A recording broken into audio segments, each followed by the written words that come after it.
Hello, everyone. I'm Kimball Hooker. Welcome to the Kimball Hooker Show here in Los Gatos, Montesarino. I have a very, very special guest today. His legacy is so long and extensive with great music. You guys are going to enjoy and reminisce about some of his past music, and actually we're going to talk about how he got to where he is today and how he got started and things of that nature. But for now, I want you guys to go to kimball.show, where you guys can check out all the previous musicians and artists and all the interviews that we've done thus far. And I think they're pretty interesting. I think they're amazing. A lot of interesting stories back there. And just go online and check it out. Share it with your friends. And for right now, I want to dip into this. I'm so excited to have my special guest, Mr. Doug Ellington. Thank you for having me, man. How are you? Oh, fantastic. Good to be here. You know what? I need to start drinking what you're drinking, man. You don't age, brother. I'm telling you, man. I stopped drinking that. Maybe that's what helped. That's what helped? I want some of that. Right. But thank you. We go back. You and I, man. we both go back. We were talking earlier about that, and we couldn't quite pinpoint where, but we've known each other, I would say, close to a decade now. Oh, a little bit more than that, I think. Over. A little bit more than that. Absolutely, absolutely. And the one thing I've always respected about you is, you know, your on stage presence is just like second to none, man. Thank you, man. And, wow. I don't say that about everyone. You know, I mean, I love the fact that, and we'll get into your intro and how you got started, but just from me to you, stellar, excellent. Whenever anyone hears this name, Doug Ellington, don't hesitate to buy a ticket. Go buy a ticket. Please. Do yourself a favor. Bring a friend. You will not be shortchanged. You will not be disappointed at all. I love the fact that you're like a musician's musician, like at a high level. From from the intro to the beginning and to the end. And the funny thing is, it's like your whole show tells a story. I love it. It's not just random playing. I love the fact that when you're doing your thing, it speaks to the soul, speaks to the heart. I love that. Thank you, man. Yeah, thank you. And but for now, I want to get in. So how did you get started? Well, as the name says, I'm an Ellington, so it just became an unavoidable thing. It's like, if you grew up in my household, you had to play something, otherwise you felt like an outsider, right? Right, okay. So other older brothers and sisters, they all played. My dad played. My mom was in the choir at the church, and it's just something you did, So it's like you get to a certain point where you ask yourself, is this something I'm going to make a career out of? And then you go through that struggle of like not really practicing, like, do I really want to do this as other interests? And then I got to the point where I'd say probably my second year of college, before I declared a major, really, I said I want to go on ahead and maybe pursue this, How many brothers and sisters do you have? I have 3 other brothers and 1 sister. Okay, all musicians. Yeah, not so much now, but it's something you did when you're coming up. Right, like my oldest brother played a little bit of guitar. Well, my 2 oldest brothers played guitar and piano. And then my sister played clarinet in the band. My brother Derek played saxophone in the band. Nice. And Dad was a trumpet player. Mom was a vocalist and dabbled on the keys a little bit. Nice. So that was the household, right? Music was in the house. Yeah, music was being played all the time, whether it was on the radio or on your instrument. There's something going on, right? Right, exactly. Where are you from? San Jose, California. Wow, San Jose. 4th generation, man. I just bought the family home. As my great-grandfather moved from Carlisle, Pennsylvania to San Jose around 1898, 1899. Wow. And then finished the house over on 11th Street. They finished construction 1907. Oh my goodness. So I'm in the process of refinishing that and, trying to get that back up to its original glory, man, because it's seen some years. I understand. So there's a lot of history there, rich history there, obviously. Yeah. How did you go back that far? Did you go on like the family tree? How did you trace all that? Mom was a little bit of a genealogist. Okay. Yeah, Mom was the type of person that would just go back, and it was her side of the family. It was the Jordan side of the family, not the Ellington. The Ellingtons didn't make it out here until about 1912, 1913. From the Washington, D.C. area, Came out west, But my mom was the genealogist that basically kept the family story, and, I kind of adopted that. It's on the house is on the historical record at Kelly Park over here for the San Jose Historical Museum. And that's what we're trying to figure out right now. Do we want to go for the historical status on a countywide level? Oh my goodness! I never knew all that. Yeah, it used to be part of the green address book. Yeah, people like that were traveling up and down from L.A. to San Francisco, like Scatman Crothers and Red Fox would stop in and stay there for a night or two. Wow. On their journey, right? What was your house like? I'm just curious. What was your house like? I mean, it's a one-story. What do they call it? Craftsman. Type construction. It was built by my great-grandfather. He actually built it himself. He got the plans and built it himself as a homesteader in San Jose. And and this is where the family roots are. My uncle was the first black cop. My other uncle was the first black. What do they call that? Officer for the Second World War in the U.S. Navy. Oh wow! So just a lot of rich history in San Jose. My great grandfather started the First Baptist Church in San Jose. Oh my gosh! That's amazing. So, great. All that has to be documented. Yeah, it is documented. Yeah, go down to Kelly Park or go down to the San Jose City Hall. There's a whole thing up there that you can see about the Ellington Jordan family. It's amazing. What was it like in your home growing up with like musicians and other musicians coming in and visiting you guys and playing? Did any of that happen? On a light level. Really? And the main reason on a really light level was mainly in house. Not a lot of outside musicians came in. Because we weren't really that good, coming back. So you tell it. Yeah. Right. But yeah, it wasn't really a lot of exchange as far as that goes. Like my brother would go out and play through his high school groups. Most of it was academic based. Okay. So everybody played through college and high school and college, I should say, middle school. Right. I started off in elementary school. Actually, I got my start as a bugler. My father was very active in the Boy Scouts of America. Okay. So I got my start playing bugle, doing bugle calls at the age of about 7. Okay. And doing like little jamborees and things like that.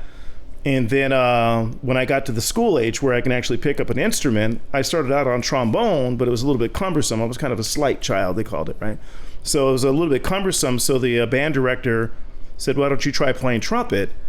And my dad had a spare trumpet laying around. So I came to school and, I guess he was impressed because I can already play the instrument, sort of, so to speak, meaning I can get good sound out of the instrument, not really play it, but get good sound out of the instrument to where he says, you're our trumpet player. And that's nice. Been a trumpet player ever since, man. So at 7, were you schooled or was it natural? At 7, like I said, my father was a trumpet player, so he taught me the embouchure and how to get the good quality sound out of the actual horn.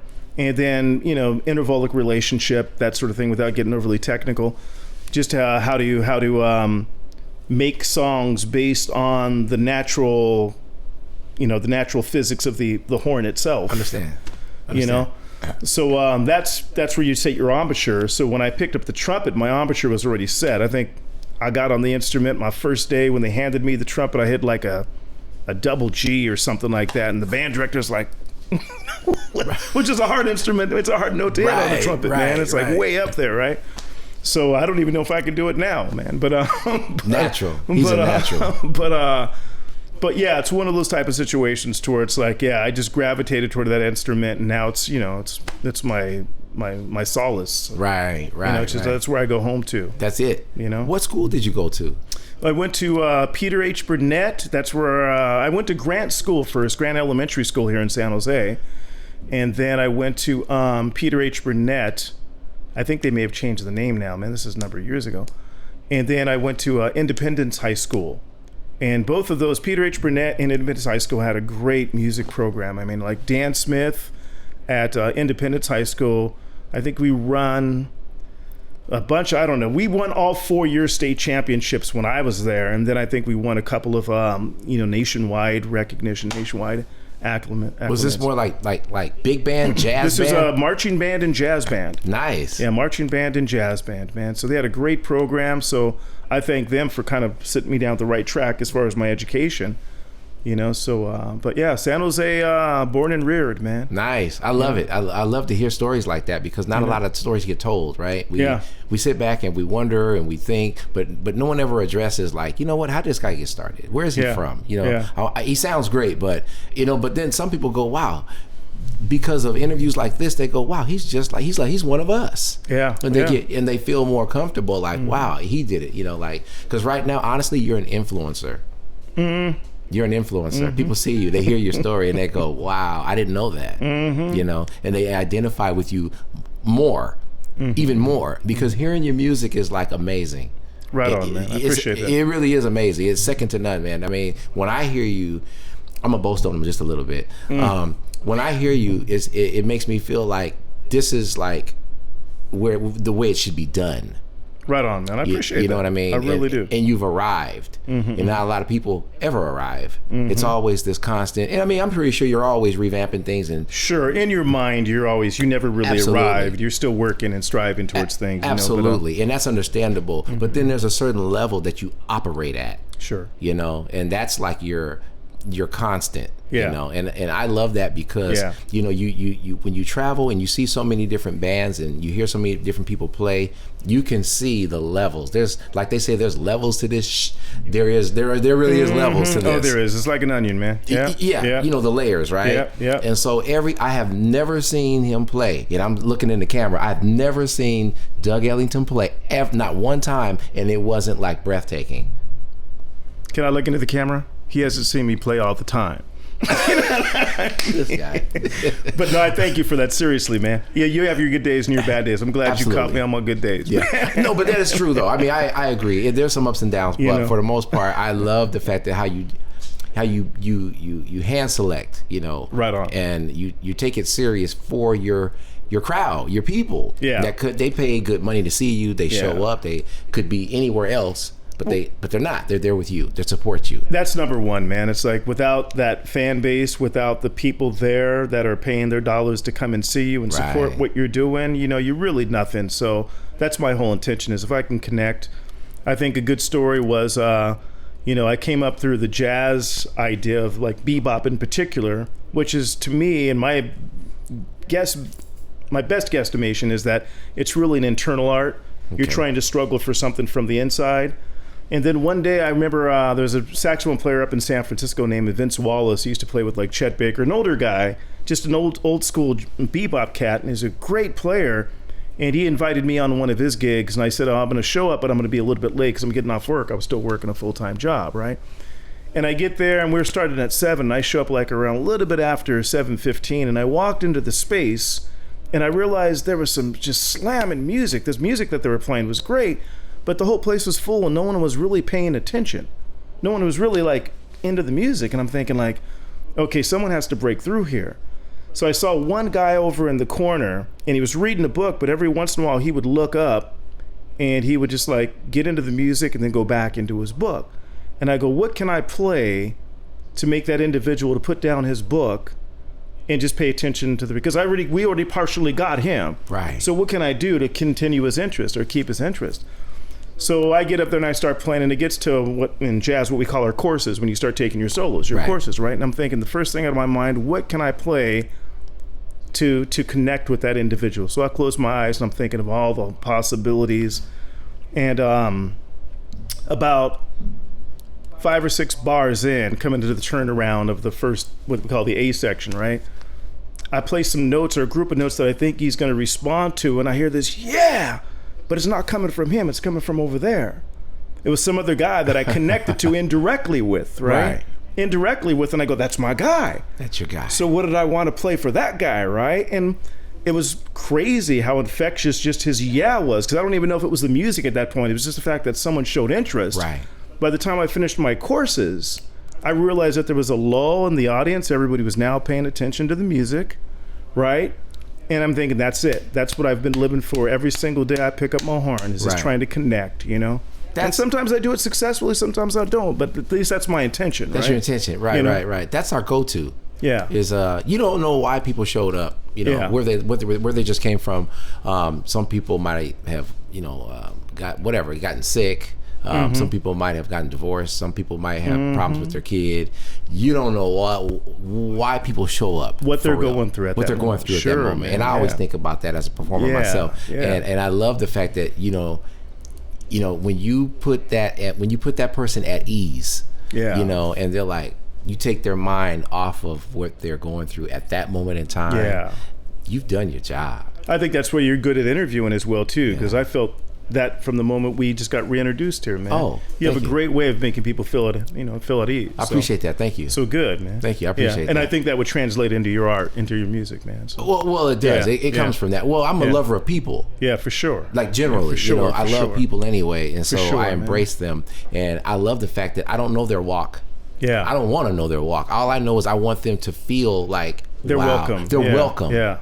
You know what I mean? Man. And I feel you feel the same way. Yeah. When people show up, you see 10,000 people out there or whatever, and you go, I can't know all these people, but I can sure make them connect. Yeah, that's my job. You know what I mean? When you see them stomping their feet, clapping their hands, or that's a beautiful feeling. That's a beautiful feeling, right? It's a beautiful feeling. Nothing replaces that. Oh, no. It's a one of a kind, and it's a God-given gift too. Because not everyone can blow a horn.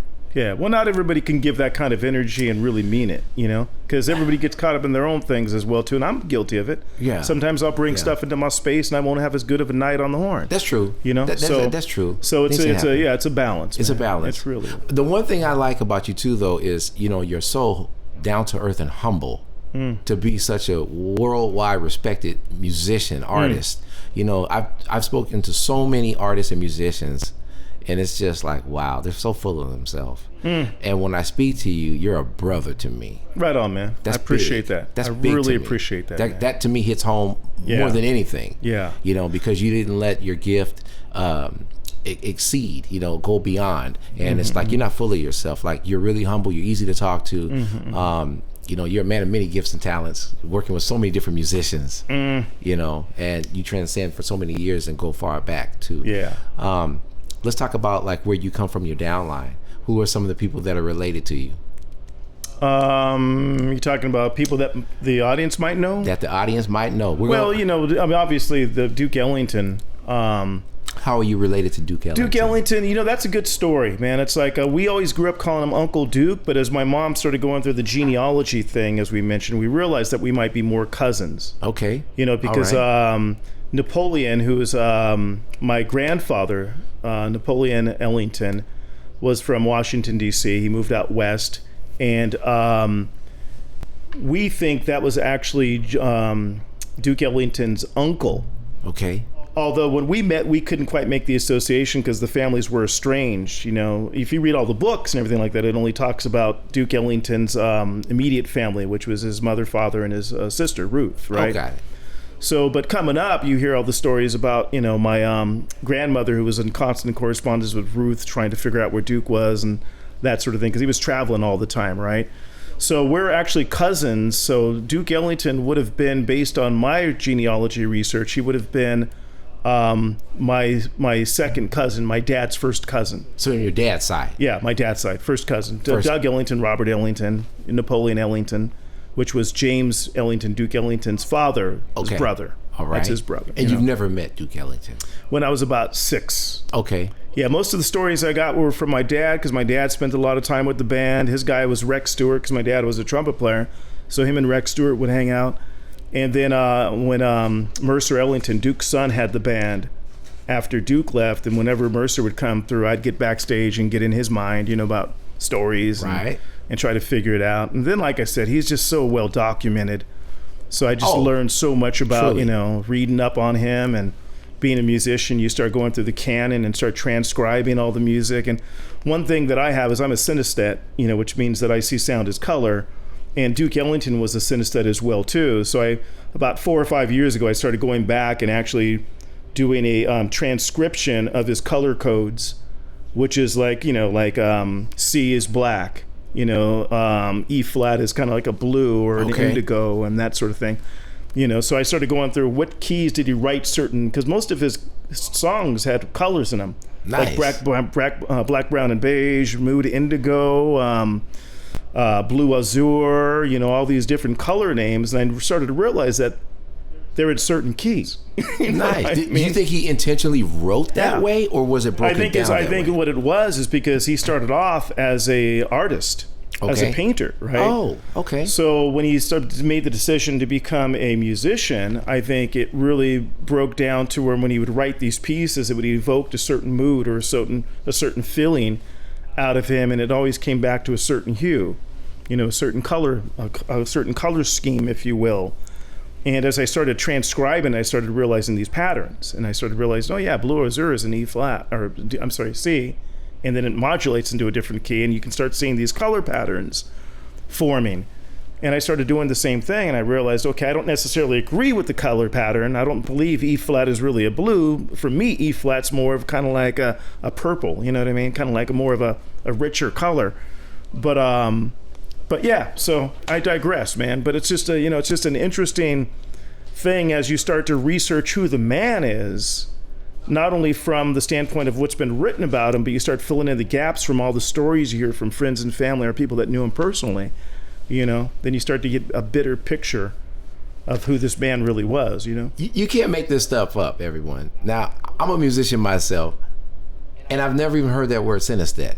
Synesthesia, yeah. Synesthesia. Yeah. Now, I didn't know it either, because when I was coming up, I'd put down my horn and I'd look at the second trumpet player and I'd go, man, this song is really red. And he would look at me like I was crazy, man. You know what I mean? You learn so much. You can't make this stuff up. I'm just learning this during this interview. I've never even heard of this. Look it up. It's a condition. I almost thought about doing I've been in touch with a few neurologists over at Stanford, because I'm thinking about producing a show called The Sound of Taste, or the Color of Taste.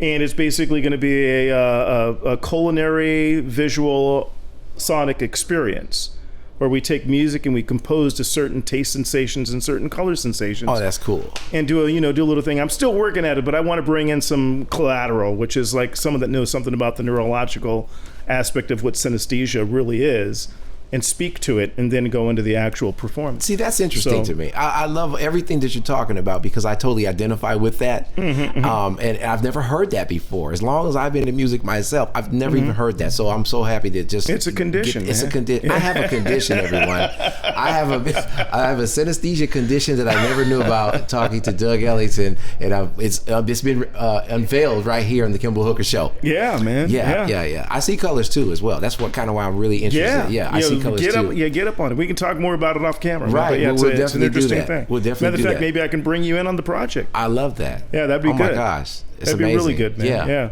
I want to know more about the what you have in Oakland. Talk to us a little bit about that. Oh yeah, the Llama Shack. The Llama Shack.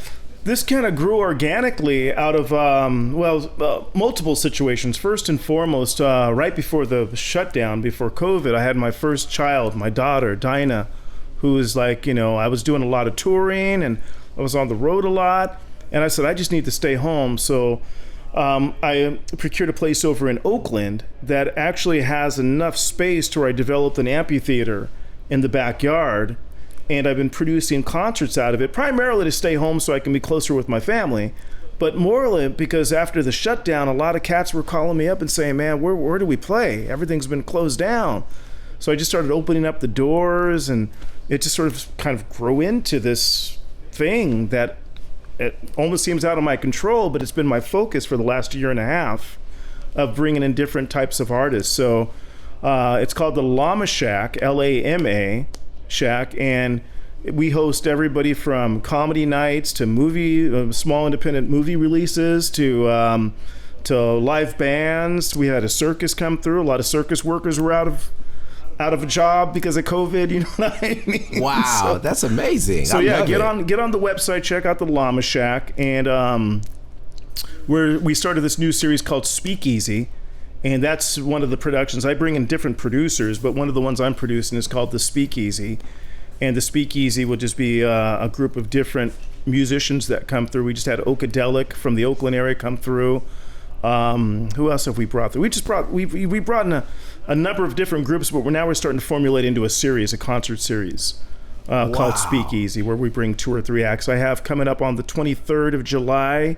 We just did it for June, but the 23rd of July we'll have Destiny Muhammad, the harpist from the hood. Oh my God, she's just a blessing. She's amazing. And then we have Dana Salzman as well too. So they're going to do a double header, on the 23rd up at the Llama Shack. Wow. I actually used to play with Destiny. Yeah, I did. I played drums. I might with even. her. She might let me sit in. I mean, it's yeah. my place. I said, well, if you want the gig, I got to play a couple. Right. of Well, there's a few perks that come with it. A few perks. But amazing. I love it. This sounds so interesting. So everyone, can you repeat that again? The website? Llama Shack. And where do they log on on the website? Just the LAMASHACK.com. Nice. Okay, everybody, you guys heard it first. We're gonna take a short break. I'm here with the legendary. I can say that. Doug Ellington. I'm Kimball Hooker, your host. We'll be right back in a short break.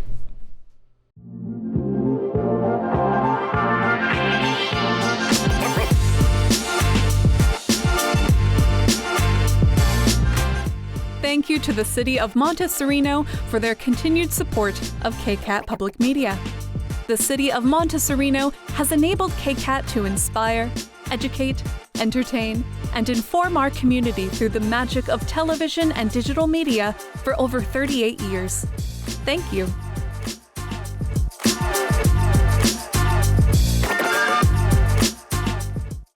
Everyone, welcome back to the Kimball Hooker Show. I'm Kimball Hooker, your host. We're here in Los Gatos, Montessorino with my special guest, Mr. Doug Ellington. We're going to go right back and pick up where we left off. I want to hear more about the Llama Shack. Yeah, the Llama Shack, it's a 125 person seater. Okay. And we're a subscription-based organization, which means that rather than just open it up to the public, we do public shows every once in a while. But it's mainly to get a series of philanthropists and individuals that are enthusiasts about the art to simply subscribe and become members to support different productions. So it helps to employ a lot of great artists, which we believe are a lot of great artists. And then they have subscription inputs as well, too. I mean, as a subscriber, you could recommend an artist come through.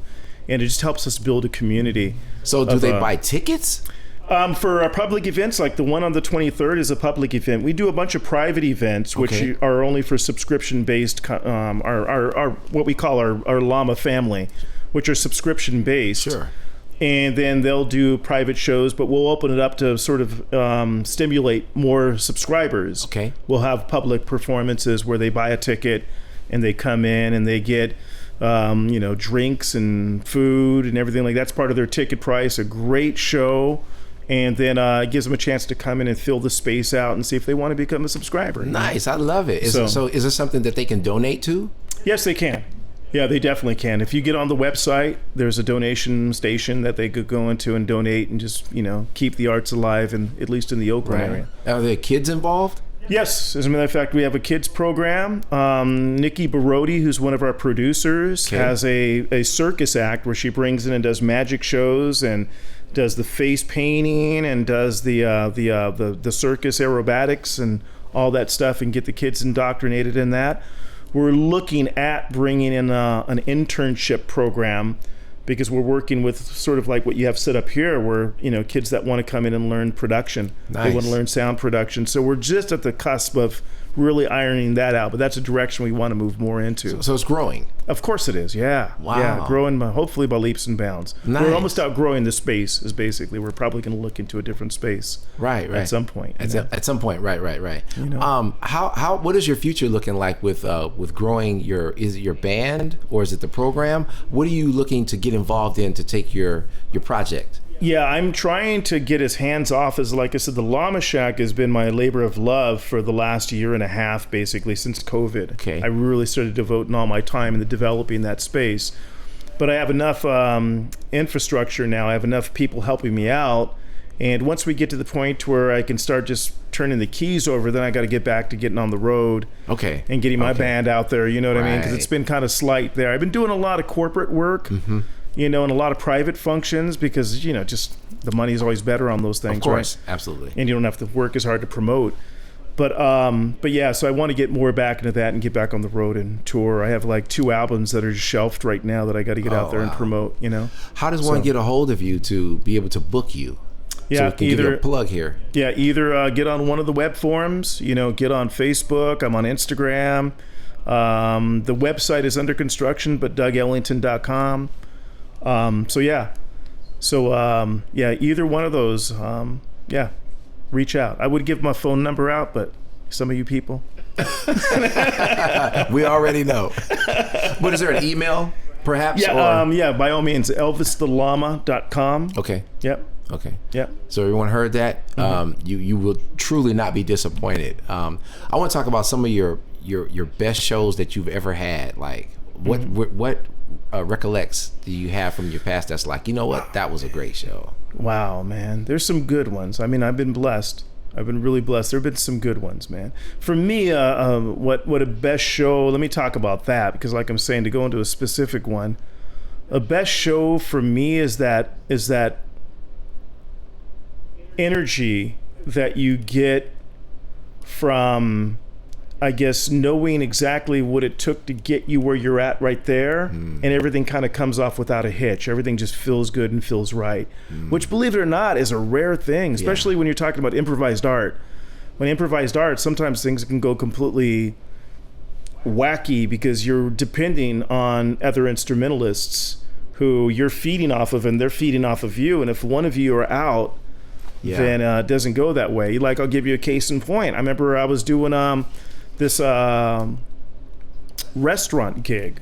I don't usually do those anymore, but it was one of the only times I can remember. It was a little place over here on the peninsula, where it was one of the only times where every note I played, every thought I had from an improvisation standpoint came out flawlessly.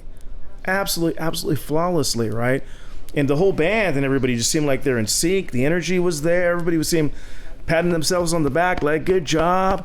And then one of the wait staff comes up and says, excuse me, could you guys turn down just a little tiny bit? Are you kidding me? Wow.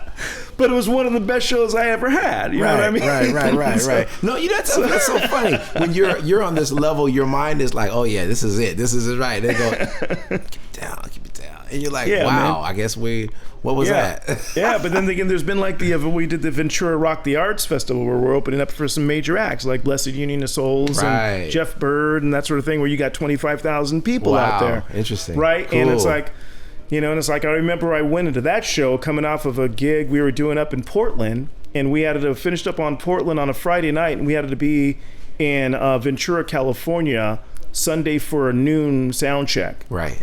So we get off the gig at 1 or 2 o'clock in the morning and drive straight through, from Portland straight down to Southern California.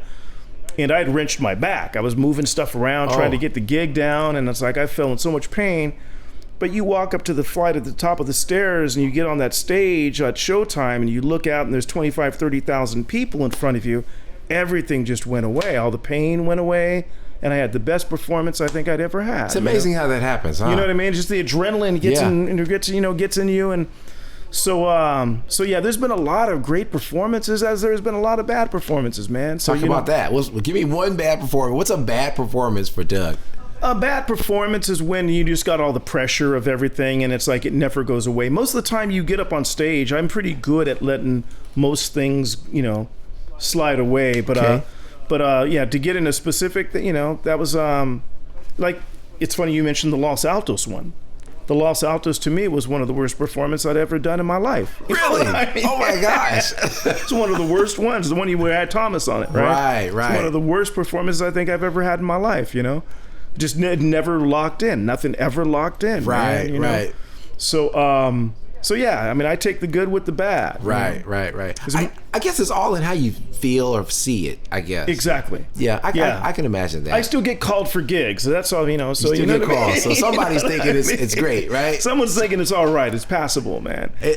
You know what? I think everyone it's a subjective thing.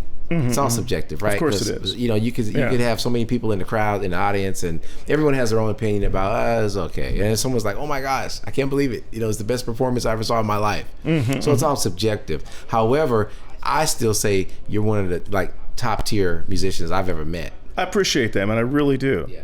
When you've heard some act, that's like you'll always get that. You know what I mean? Like they kind of stay in their little nook. Yeah.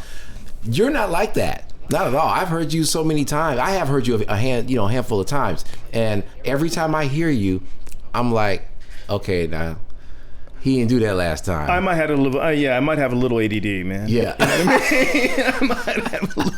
I might have a little bit of that going on, man. Some of those medleys that you guys put together are like, wow. Yeah, they're like, you can totally tell they're improvisational, but they're so like everyone's hit, like all the cylinders are like boom, boom, boom, boom. Everybody's right there. And you can't make that stuff up. That's a good day. It's a good day. Yeah. And I can tell when you sit back and like you take your hat and just fan yourself, like, you know what? Yeah, man. Yeah, it's all right. It's a good day. Yeah, it's a good day. Anything that we haven't talked about or touched on that you want to enlighten our guests? I think you hit it, man. The two things that are going for me is Llama Shack and a Nug, a New Urban Groove. So another Nug is my main act, but I'm out there with Twilight Brass Band. I'm out there with Dana Salzman every once in a while. On the 23rd, if you come through the Llama Shack, you'll see Destiny Muhammad there. I'll probably be playing with her on that gig if she'll allow me. You know, so I just out there with a bunch of different groups. So if you get on my web forum and look me up, you'll find I'm out there in the world doing something, you know. All right, one more time, where can you be found? Check me out at the Llama Shack and check me out at DougEllington.com. All right, you guys heard it right here, live here at KIMBALLHOOKER.show. Check us out, all of our interviews and all of our artists and backstories that you hear. Very entertaining. I love it. Welcome once again our special guest today, Mr. Duke Ellington. I'm Kimball Hooker, your host. And until then, we'll see you guys next time.